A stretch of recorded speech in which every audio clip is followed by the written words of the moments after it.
도대체 이네스타는 어떤 축구 개념으로 이 정말 한 번도 하기 힘들다는 탈압박을, 그것도 가장 압박이 심하다는 이 선 중앙에서 1위도 쉽게 할 수 있었을까?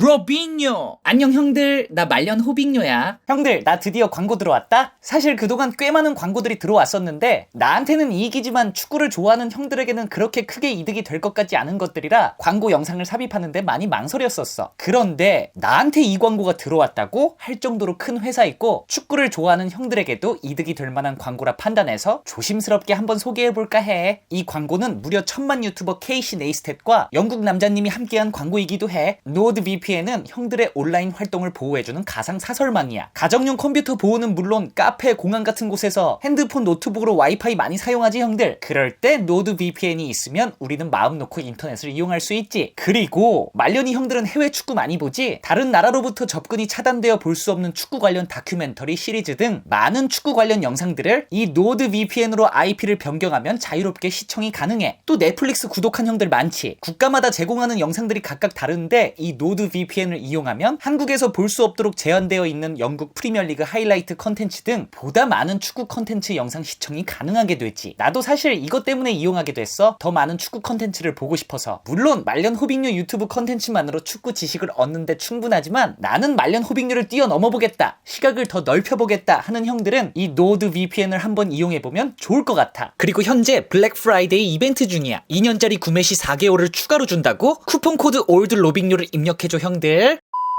축구에서 상대의 공을 뺏을 때, 피파에선 디키지, 챌린지 할 때 당연한 얘기겠지만 선수들은 생각과 예측을 하면서 빼서, 예를 들면 얘 이번에도 오른쪽으로 치겠지? 돌아서기도 전에 내가 먼저 커트해야겠다, 왼쪽을 막아두고 바깥으로 몰아서 수비해야지 등등. 프로 선수들끼리는 절대 아무런 데이터 없이 생각 없이 수비를 하진 않아. 반대로 공격하는 입장에서는 얘가 나의 오른쪽을 예상하겠지? 나 못 돌아서게 뒤에서 바짝 수비하려 들겠지? 날 바깥으로 압박하겠지? 그럼 가랑이 사이로 빠져나가자 등등. 이렇게 역으로 예상하고 상대 수비를 따돌려 플레이를 이어나가지. 이걸 나는 수싸움이라고 표현하고 싶은데, 서로가 동등한 기본기를 갖추고 있다고 가정했을 때 이 둘 중 수가 더 높은 사람이 챌린지에서 이기게 되지. 그게 수비든 공격이든. 좀 더 쉽게 설명해서 웬만한 수 가지고 메시의 공을 절대 뺏을 수 없고, 또 웬만한 수 가지고 라모스를 절대 뚫을 수 없어. 상대를 정말 정밀 분석해 나오든 기가 막힌 타이밍에 무언가 이루어지지 않는 이상 말이야. 오늘 소개할 선수는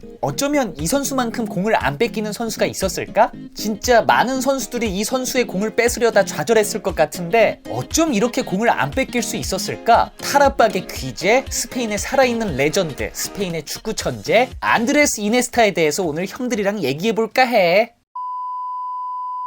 이니에스타는 2001년 바르셀로나 B 소속으로 프로 데뷔를 했어. 커리어 초반에는 그리 주목받는 선수는 아니었어. 오히려 지금으로선 상상할 수 없는, 택도 없는 위치에서 무리한 드리블을 시도를 한다는 등, 슛을 난사한다는 등 상대팀에게 공을 넘겨주는 실수들을 번번이 보여줬었지. 하지만 실패는 성공의 어머니라고 했던가? 이런 경험들이 지금 이네스타의 말도 안 되는 플레이들의 밑거름이 된 걸 수도. 04-05 시즌 레이카르트 감독의 부름을 받아 리그 37경기에 나서며 서서히 바르셀로나의 주축 선수로 자리 잡아갔어. 05-06 시즌부터 그의 본격적인 플레이들이 나오기 시작했는데, 이 시즌이 바로 그의 이빨이 보이는 순간 경기가 바뀐다는, 진짜 뭘 할지 몰라서 못 막는다는, 에이스 호나우딩요를 앞세워 바르셀로나가 라리가 2연패와 결승전에서 아스날을 꺾고 14년 만에 챔피언스리그 트로피를 올린 그 시즌. 이 순간 21살의 어린 미드필더 이네이스타도 함께했었지. 바르셀로나에서 자신이 어떤 미드필더인지 어느 정도 보여준 후 출전한 메이저 대회 유로 2008. 이네이스타는 다비드 실바와 함께 양 사이드 미드필더로 출전했어.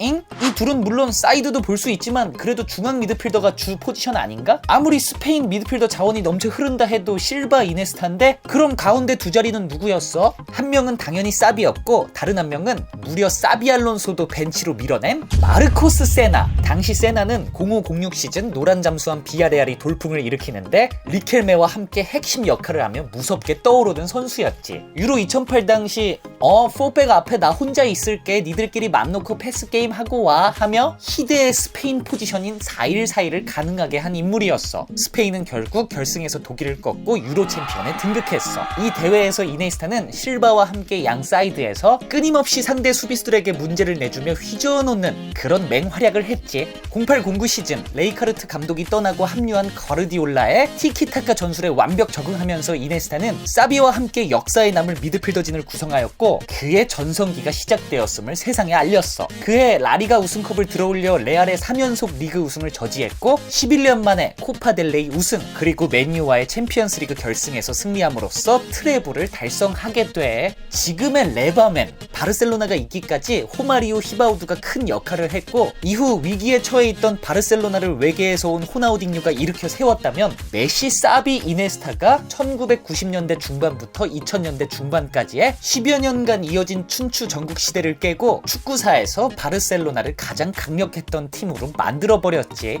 실제로 알렉스 퍼거슨과 아르센 벵거 감독은 이 시기에 바르셀로나를 내 생애 최고의 팀으로 뽑기도 했어. 그리고 출전한 자신의 두 번째 월드컵인 2010 남아공 월드컵. 이네스타의 첫 번째 월드컵에선 괴물 신성 파브레가스에 밀려 주전으로 뛰지 못했어. 그땐 그랬어. 파브레가스 또한 미친 선수였지. 하지만 2010년에는 상황이 많이 달라져 있었어. 초핵심 미드필더로 출전한 이네스타는 대회 내내 팀원에게 양보하는 모습을 보이다 네덜란드와 결승전에서 연장 후반에 결승골을 뽑아내면서 스페인의 우승을 견인했어. 그렇게 이네스타는 자신의 첫 번째 월드컵 트로피를 들어올렸어. 월드컵 우승을 하고 바르셀로나로 돌아온 이네스타, 소속팀에서도 리그 우승을 이끌면서 이네스타는 메시에 이어 2010년 발롱도르 2위에 올랐어. 3위는 사비.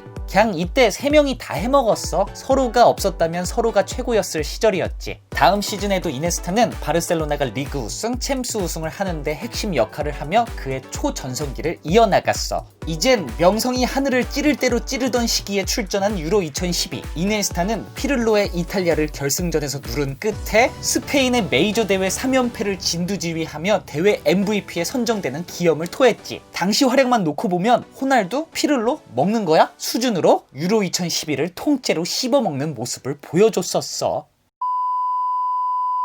사비는 살짝 후방에서 공격 전체를 조율하고 공을 보급했다면 이네스타는 사비보다 살짝 올라간 위치에서 공격수들에게 기회를 창출해주고 마땅한 공격 루트가 없다 싶으면 없는 공격 루트를 본인이 드리블로 만들어내는 그런 기이한 테크닉들을 보여줬지. 그리고 그의 전매 특허인 극도의 좁은 공간에서 공을 지키고 빼내고 수비를 허무는 능력은 축구사를 통틀어도 손에 꼽을 수 있을 만한 수준이었어. 현대 축구에서 인류 선수에게 요구되는 가장 큰 덕목인 이 탈압박. 이네스타는 이 부분에서만큼은 절대적이었는데 도대체 이네스타는 어떤 축구 개념으로 이 정말 한 번도 하기 힘들다는 탈압박을, 그것도 가장 압박이 심하다는 이 선 중앙에서 이리도 쉽게 할 수 있었을까? 이네스타의 플레이를 자세히 살펴보면 한 끗 차이로 정말 아슬아슬하게 탈압박하는 모습을 자주 볼 수 있어. 무슨 말이냐면 수비수 발 진짜 1-2cm 앞에서 친다든지 방향을 튼다든지 드리블로 수비수 코앞에까지 가서 패스를 넣는다든지 수비수가 그에게 바짝 붙은 상태에서 펼치는 플레이들을 많이 볼 수 있어. 공을 잡으면 최대한 빠르게 빠져나간다기보단 더 완벽히 빠져나가기 위해 오히려 수비수가 붙을 때까지 살짝 기다리는 거지.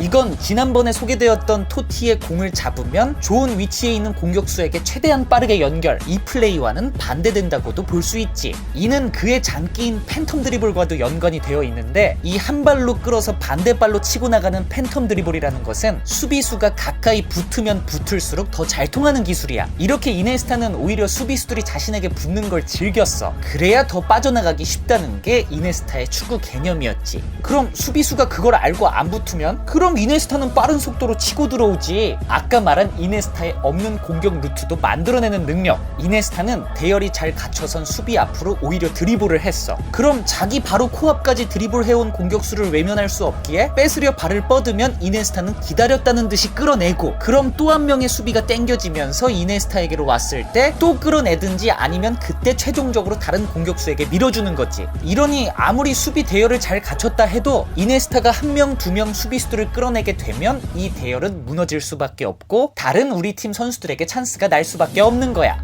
난 이런 이네스타 플레이들을 보면서 하루는 이런 생각이 들었어. 메시도 감탄하겠지? 솔직히 메시 입장에서 와 축구 잘한다 라고 감탄할 선수가 몇 명이나 있었을까? 그것도 메시가 최고 반열에 올라 있었을 때 말이야. 사비 이네스타 정도밖에 없었을 것 같아. 이미 그땐 지단 딩요도 다 떠나고 그의 팀 동료 다비드 실바는 이렇게 말했어. 사람들은 종종 내게 최고의 선수가 메시인지 호날두인지 물어본다. 하지만 내 생각에 세계 최고는 이네스타다. 그는 메시나 호날두가 보여주는 플레이들보다 훨씬 더 어려운 플레이들을 너무나도 쉽게 보여주곤 한다.